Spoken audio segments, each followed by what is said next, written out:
As a housing transition coordinator, I help identify people who are interested in some other residential option, whether they be off of our wait list or living in our homes right now. I help kind of transition them, help come up with a plan to get them to transition to greater independence and really fulfill whatever their residential needs and wants are, rather than a typical group home, which we have a lot of as well. We want to wrap everything around the person that they need, that they've identified, and we do that through POMS interviews. So I'm certified as a personal outcome measure interviewer, and I sit down with a person. I typically don't know them, and I ask them a bunch of questions, and it's really a conversation, not really an interview. And we really get to know the person, their hopes, their dreams, their wants, and then we can move forward. So instead of placing them in the group home that's already there, already has the housemates, we now place them where they want to be and wrap all those services and supports around them, and that's more person-centered. That's what we want to do.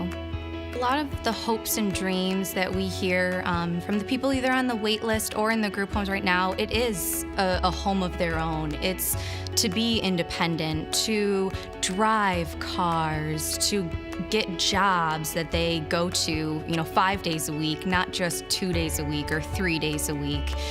It's really to own animals, have pets. I mean, they thrive. Who would have known that having a pet would make someone so much more happier? And we're seeing that in these. They want the animals. They go out and get them, and their happiness, their excitement, everything is just, it's amazing, and it's a better quality of life.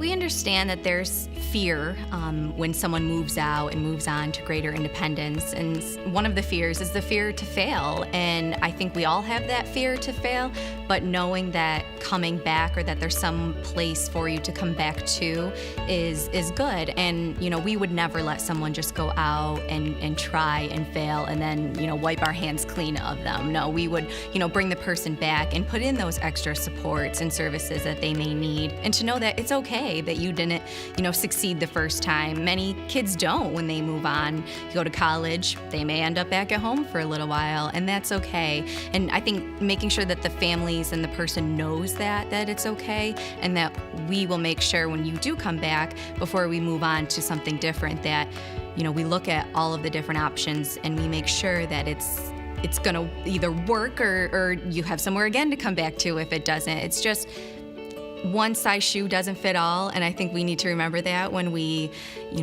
go out there and help these people transition into greater independence, that they may come back, and that's okay. We will just move on to the next thing. We think that, moving into an apartment in the community, that's integrated, that's, what they want and happiness. Well, really, it's not always about the home, but rather than the community around the home. So you want to know your neighbors. You want to know, who's around you, who can come over and help you if you ever needed something. Those natural supports and being part of the community. So it's not necessarily the home, it's about everything that comes with it. Lifetime assistance, independence together.